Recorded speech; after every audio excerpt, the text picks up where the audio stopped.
My son's camera monitor alerted in the middle of the night. I checked it and saw my wife and son sitting on the bed. They weren't my wife and son. I'm a nurse and I currently work nights. It's a total drag, but I'm hopeful I can go to days soon since some coworkers are planning retirements. Anyway, I was working one night when just after 3 a.m. my son's monitor alerted me to sound and movement. No big deal at all. He probably coughed loudly or sneezed or something. He's 3 now, so he generally sleeps all night. I bring it up on my phone and I see him and my wife sitting on the bed. Again, no big deal. He might have cried out or gotten scared or something. I was about to close the app when I noticed they were acting strange, almost creepy. And when I say almost creepy, I mean creepy as balls. They were sitting on the bed together, both of them just staring up at the camera with blank, emotionless stares. The night vision is black and white, so they had white, eerie-looking eyes. They didn't move at all aside from their visible breathing. They just sat there staring at the camera. I close the app and give my wife a call to make sure everything is okay. I never get to call home on lunch, so in a way this is kind of nice to get to talk to my family while at work. It rings a couple times before she answers with a very groggy hello. It was like she was dead asleep when I called and she looked wide awake when on the camera. Hey, you guys okay? Huh? Yeah. Buddy, my son's nickname, came in like 15 minutes ago. Seemed scared, so I said he could sleep with Mama. I'm confused here since I saw them in his room a minute ago. Literally 60 seconds had passed since I closed the app and made the call. Wait, so you guys are in bed? Yeah, I fell back asleep right away. Everything okay? Everybody keeps waking me up. She's kind of annoyed. Hang on a sec. I put her on speaker and bring up the app, hoping I don't see it. When the app loads, I get that pang of intense nervousness in my stomach that I haven't had in a long time since I was a kid in school and realized while I was eating breakfast a paper or something was due that day and I hadn't done it. My heart leaps into my throat. My wife and son are sitting on his bed looking up at the camera, same emotionless stares. Hello? You guys are in bed, right? Yeah, we're trying to sleep. Well, I'm looking at his camera, and I see you two sitting on his bed. Huh? No.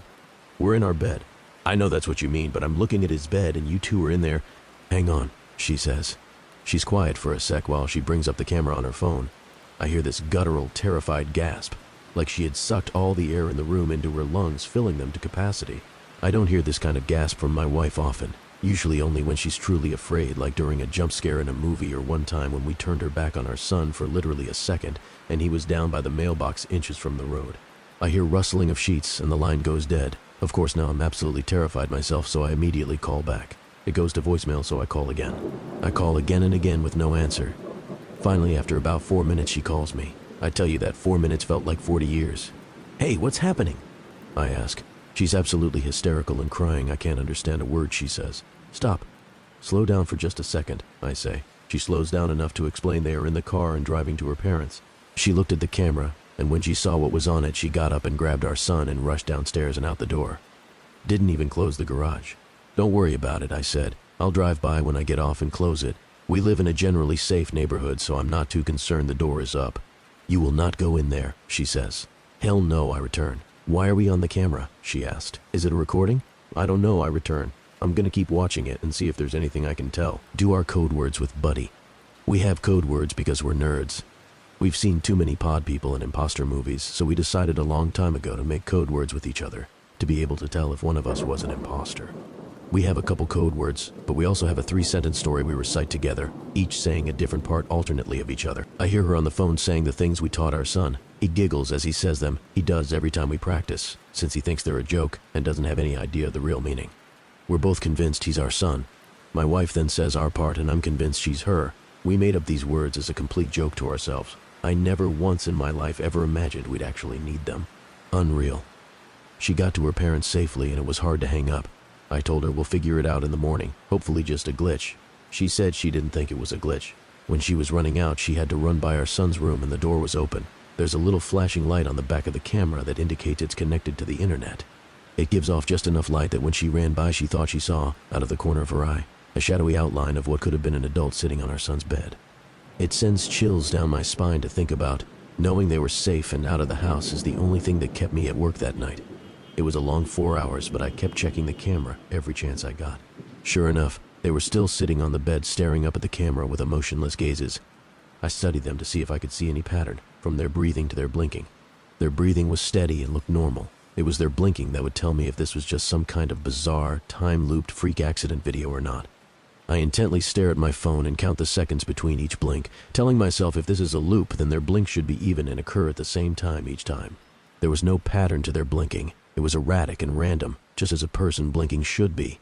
The passing hours are what finally sealed the deal that this was not a weird looped video of some kind. My son's window is visible on camera, and I can see on camera that it is getting lighter outside his room. His curtains keep out just enough light to prevent the camera from exiting night vision, but lets in just enough to be able to tell the sun is rising. I try to figure out what the hell I'm going to do before I leave work. Calling the police comes to mind, but I talk myself out of it. First of all, what am I supposed to say? Someone is in my house that looks like my wife but isn't. Worse yet, what if they are entities of some kind and the police do go over and it kills them or something? I decide to tell coworker about it. He's a firm believer in the paranormal and might have a suggestion. I show him the video and tell him the story. His initial response of "that's creepy as fuck" doesn't help much, but he says he wants to go over and check it out. He says we both should, to see if not my wife will try and act like my wife. I tell him absolutely not, and he says we should at least go to the house even if we don't go in. I agree on that since I wanted to close the garage. We got to my house and walked around the perimeter first. Not sure what we wanted to accomplish by that, but it felt like something we should do. The curtains were all drawn since nobody was there to open them in the morning, so we couldn't see anything. I went to close the garage and suddenly had this overwhelming urge to go inside and investigate. It was like I just had to know what was going on. So in we went. We walked through the kitchen towards the foyer where the stairs are. It's so quiet in our house right now you could hear a feather drop, forget the pin. We stop at the bottom of the stairs and wait a few seconds. I look at the camera again and they are still sitting there. I've never been so scared in my life. My coworker puts his foot on the first step and I suddenly say stop loudly. Forget this, we're out of here, I tell him. Come on. I start making my way back to the kitchen. We hear a loud creak in the floor from upstairs. It's my son's room. He has a very loud, creaky board right in the middle of his floor that's almost impossible not to step on. My wife and are still deciding if we ever want to fix it, because it will alert us if he's ever up to no good when he gets older trying to sneak out or something. Come on, come on, come on, I yell as I motion for him to move his ass. We're out of the house in about 2 seconds. Out on the street, I check my phone. Now only not my son was sitting on the bed, same blank stare. Not my wife was gone. Holy shit. My coworker says, that was stupid as fuck of us. Do not tell my wife we went inside. She would be so ungodly mad if she found out what we just did.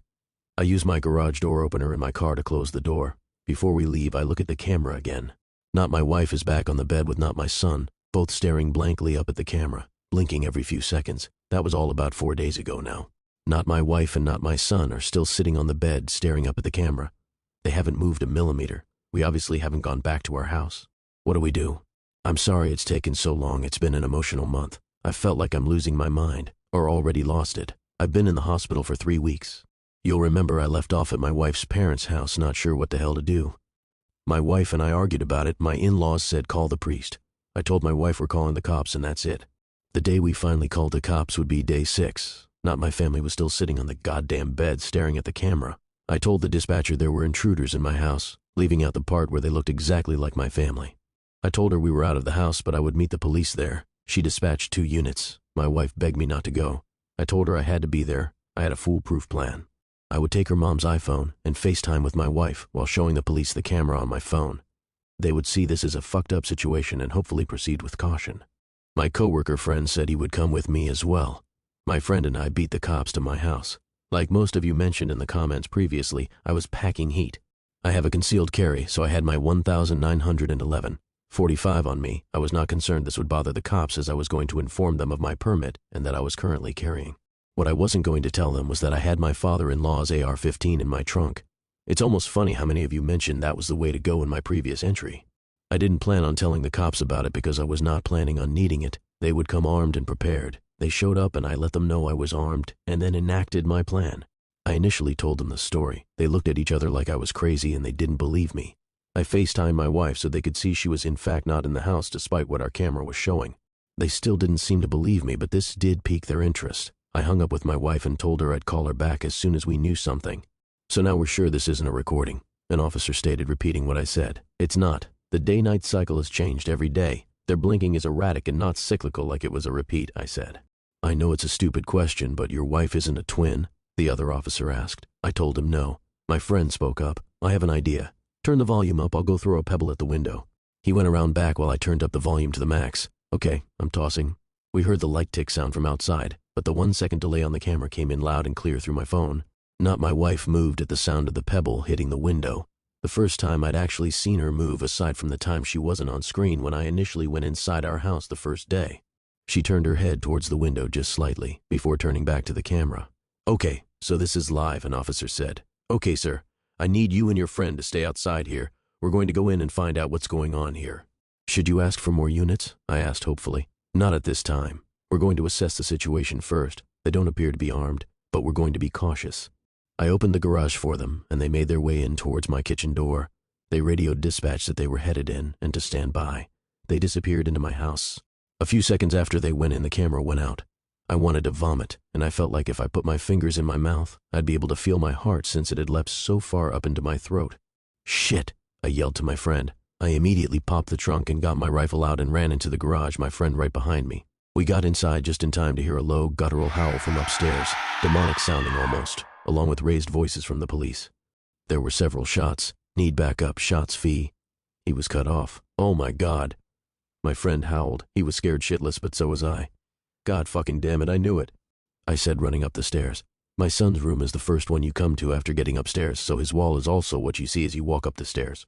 As I reached the top, I laid into the wall with my rifle. It has a 30-round magazine, but I felt like I fired 100 shots. I fired all over the place, knowing full well the ammo would go through the wall like it was paper, concentrating on where my son's bed would be, but also near the door and towards the floor as well, in case whatever these things were thought to duck. We heard shrieks of pain coming from the room, then nothing. My friend and I paused for a minute before deciding to go in because the camera was still out. We heard a whimpering coming from the room. There was a dead cop in the hallway we had to step over. It was awful, and I'll never be able to unsee it. His head was several feet away from his body in the threshold to our guest room. We found the other cop in my son's room right inside the doorway. He had several large holes in his torso as if he'd been impaled. Exactly what I was afraid would happen had happened. I called the cops, and whatever these things were killed them. When we entered the room, we found the source of the whimpering was not my wife. She was laying on her back on the floor, holding her torso that was bullet-ridden and breathing heavy. The scene was awful. I can hardly put into words how awful it was. I know now, just like I did then, they weren't my family. It shouldn't have been hard. I should have been able to just go in and finish it, but instead I fell to my knees. Not my wife begged for her life. "I don't want to die, honey," she whimpered. "I wanted to have more kids. I can't die now." I looked over at not my son, who had to be dead. He'd taken 2 shots at least to the head, or what was left of it. He had several more in his torso and 1 or 2 on his legs and arms. If you have kids, seeing their lifeless, bullet-ridden body is a special kind of hell.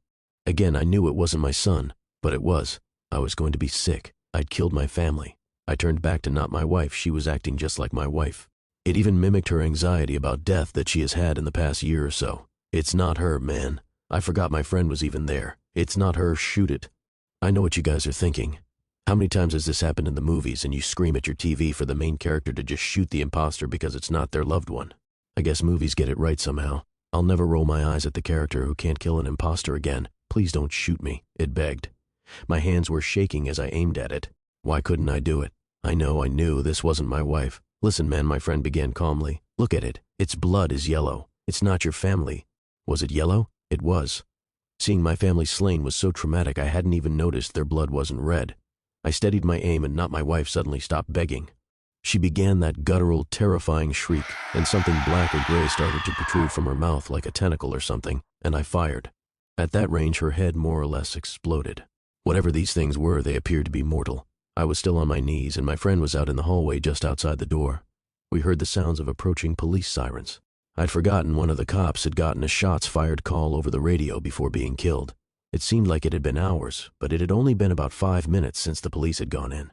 My friend went downstairs to let the police know what to expect. I stood up and slowly made my way into the hallway. I was lightheaded and felt like I was going to be sick. My bedroom is adjacent to my son's, so the doorway is about a foot to the right of my son's doorway. My door was closed, but as I exited my son's room, my door opened. Not me walked out into the hallway, wearing exactly the same thing I was at that time. I was shocked in place. I couldn't move, but it did. It walked towards me and its right arm turned black and morphed into what appeared to be a tentacle. It was wiggling around like a squid or octopus appendage. When he thrust his arm at me, it solidified and impaled me through my abdomen. It then stabbed me in the left leg just above the kneecap. I fell to the ground in pain. Its tentacle arm was wiggling again.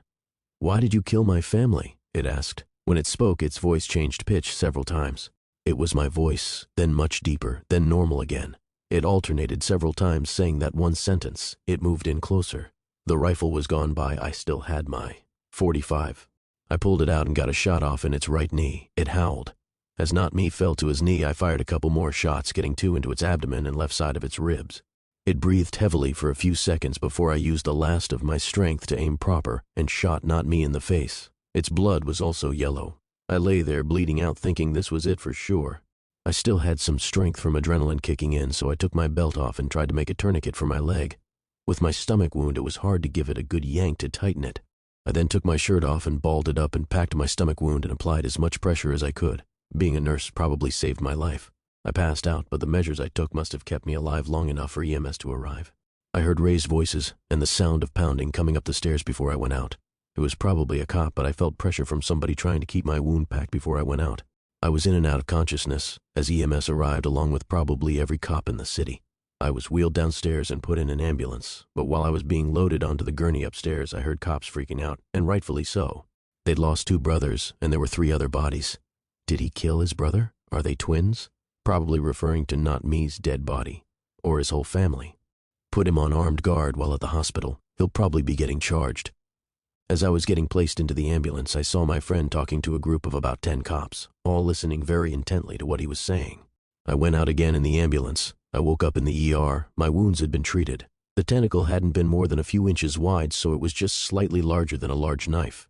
They'd sewn me up, and I found that I was currently receiving a blood transfusion due to blood loss at my home. My wife had authorized them to do whatever they had needed while I was unconscious. She was also extremely pissed that I went in the house. We're okay now, but that's a story for another day. I was in the hospital for 3 weeks since I ended up getting an infection and almost went septic. I needed quite a few antibiotics. For the entire 3 weeks, I had cops in my room with questions.